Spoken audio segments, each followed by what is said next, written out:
আপনি কি করেছেন? আচ্ছা, 4,000 টাকা বেতন কিসের উপরে নিচ্ছেন? খাওয়ার উপরে, রাস্তা ভাড়া দিয়ে নিচ্ছেন। সব প্রয়োজন লাগে ভাড়া করে সেখানে দিয়ে দেবেন না। খাদ্য সরিয়েছেন কেন আপনি দোকানের বাইরে? বিক্রি পানি করে দোকান কতটুকু? রাস্তায় রাস্তা ভাড়া দিতে পারে কেউ? এই রাস্তাকে হাঁটা চলার জন্য না? তাহলে কেউ কেউ দুর্নীতি না করে, মানুষের করে, করে কে কত টাকার দুর্নীতি করছে? আপনি কত টাকা দুর্নীতি করছেন? এইটুকু আপনার দুর্নীতি, এইটুকুই আপনার ক্ষমতা, এইটুকুই আপনার দুর্নীতি।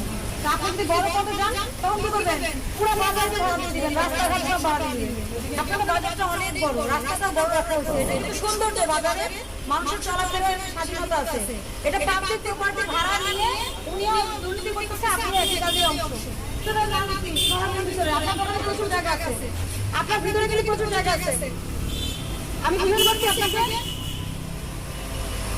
অবশ্যই কমেন্ট করে আপনাদের মতামত জানিয়ে যাবেন।